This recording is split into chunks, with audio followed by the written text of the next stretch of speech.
Hi again, YouTube. This is really a continuation of the video I just did pertaining to the old friend, playmate that I had when I was 5 years old, and the fellow YouTuber, and how we may come across to other YouTubers, and about not being bitter about life.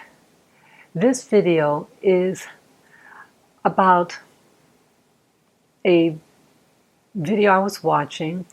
There were people from Africa. The first woman that I saw, she was from Cameroon, that is in West Africa, well, the central West Africa location. And she was very upset about money and how that I don't know what country, I forget what country she was in. I think she might have been in the US. And how she has to send money home, but she's never given a thank you, and that it's putting pressure on her. And then other videos after that one, like with YouTube, when you watch one video, it'll give a recommendation and you could watch it or not. And I decided to watch the second video by a different YouTuber, also from Africa, and she was in the same situation. And why I think that this video, those videos, I feel a little sad right now. Even with the first part of this video, I feel a little heavy on my heart. And again, this is all about really growing up, really about dismantling the lies that I believed, that I lived. I had a whole perception. And so with this story about these women from Africa who are living outside of their country, that Africa I'm seeing is not what I thought. And in the US, you have many people, as they call it, in the consciousness community, who want us to be pro-Africa, be African, do African things, buy from other people of like background. But I look at modern day Africa. Modern day Africa is just like any other nation in the world.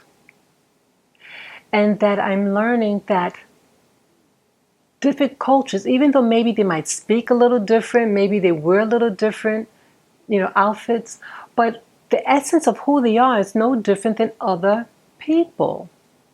But I was taught to believe by people that I meet here that we're all the same, and that's not true. We have different experiences, and that these individuals were ladies, and each one of them had a sense of responsibility and a sense of that I have to get this done and help. And I never saw a video of any men taking the initiative and about sending money home. I'm sure it has to happen. I don't want to believe it's just women. But I've met people that have experienced those same things. I remember meeting a woman from the Philippines. I used to live in Hawaii on the island of Maui.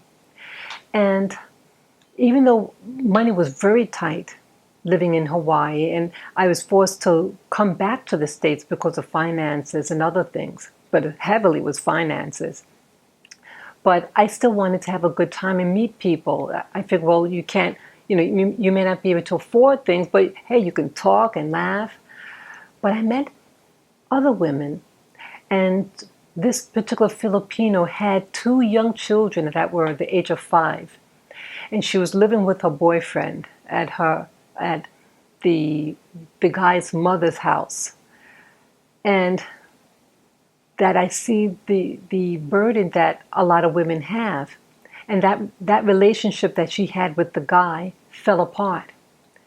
And her life went downhill.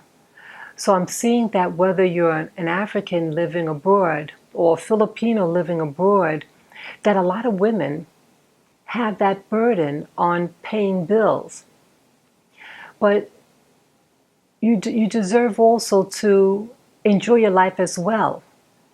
And like one YouTuber was saying that here she's sending money home to her brother, an adult guy with children of his own, and how she stopped communicating with him because everything was about money. Or they forget about like the time difference and they will call her at 2 o'clock in the morning or 3 o'clock in the morning, you know? So you have to respect the other end.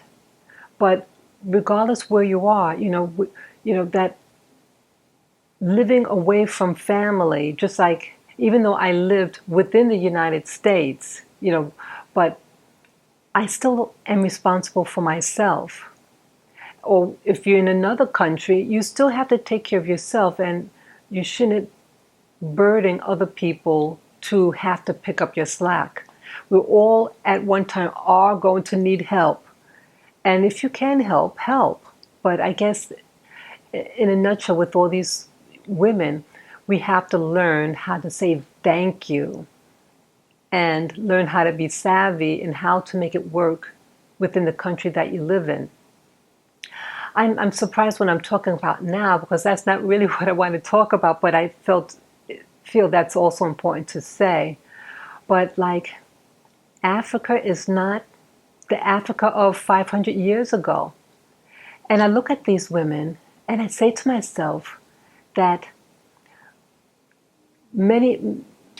I don't see a kinship. We don't even look alike. One was like a Nigerian and the other was a Cameroon. And I said to myself, even though on paper we may be the same, of what race, but there's more to race than what's on paper. It's what you're raised in. And that time moved on. You have some savvy women from Africa, and they're making some real, they have a lot of subscribers, and they're using their wits, and that you're your only limit. And so with the internet out there, we can learn to do so much. We don't have to rely on other people. And some of these YouTubers, they put it out there. They want to make it work. And so I think that aspect is very good. And let's say about some of us who want to go back to Africa. Well, again, Africa's not the same. And that, as this one YouTuber said, that some of the African countries are making it difficult for expatriates to come back home. And it's like extortion, that when you come back with your monies, you have to pay the police, you got to, all these things. And so that aspect, that I think when that YouTuber said that, that's what really made me sad. Because here, growing up here in America, and the illusion of that feeling orphaned from Africa and want to come back home, and to find out that they may not want you home, or that there's strings attached, and you feel like, hey, wait a minute, Mom, Dad, Africa, I want to go back home. I thought you would, reach out to me with loving arms, but not with a like wiggling money, for me to give you money or something of some type of financial benefit. It's such a turnoff. And I think that's why I'm upset, that my illusions about Africa is becoming a turnoff. And the awakening that it's just a place. And having melanin in our skin is not making us any better than white people or Asians or any other group on this planet. It's all about our conduct inside. I mean, the girl was crying, the African girl, and that she can't get home. She wants to go back home, but their politics there is making it difficult to even go back, because when everything is said and done, she'll have no money left over after paying the piper, so to speak. She'll have no money to build her house or anything like that. And the politics. So it's not a dream. It's not romanticism. It's life. And these might be the descendants of the people who maybe sold you into sold you to other people 500 years ago.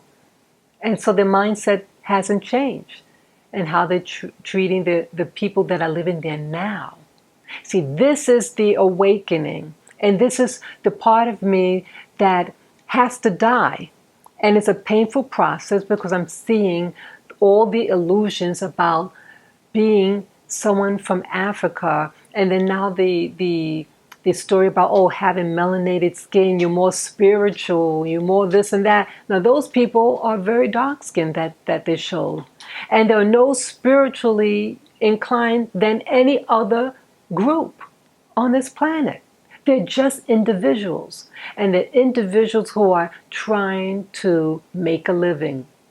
And when push comes to shove, people do the least resistance to gain a head.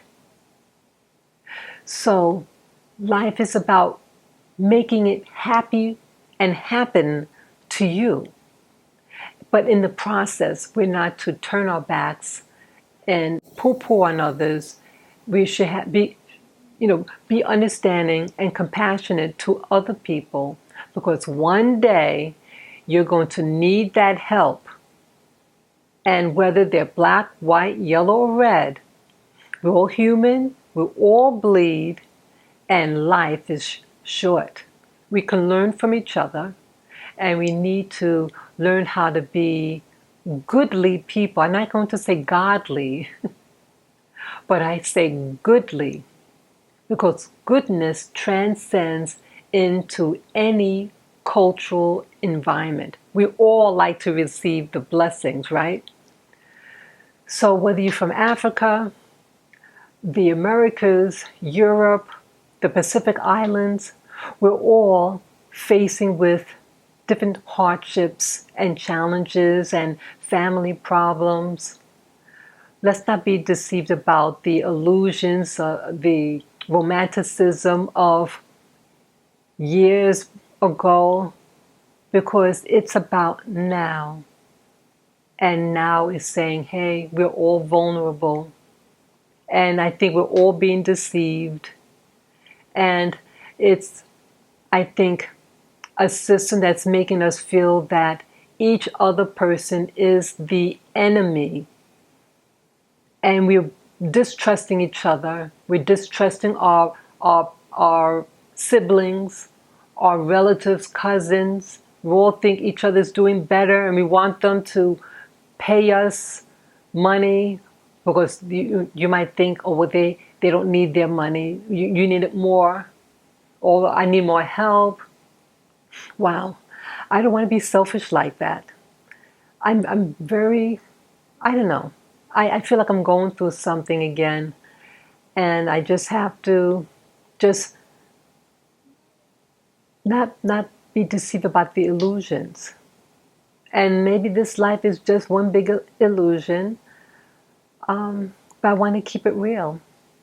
I want to keep it real, and I don't want to be a hater, as what I mentioned in the prior video to this one, that sometimes watching certain YouTubers and the black movement and all this and that, it can pull you down. They can't help me either. And I'm not asking for their help. But if you notice you're walking around anger, then you have to check yourself. And for about a week now, I felt the pressure on me. And I don't want it to cling. As they say, I'm not a Christian anymore, but like they said, the joy of the Lord is my strength. And I will rejoice in it. Rejoice in joy. no matter what your situation is, that it's all universal. It's all universal, and learn from each experience that anybody could be your enemy and anybody could be a friend. But in those interactions, just use wisdom. Okay? So that's all that I have to say. And let me know what you think. You could share this video with your friends, family members. You can write your comments below. You can subscribe to my channel.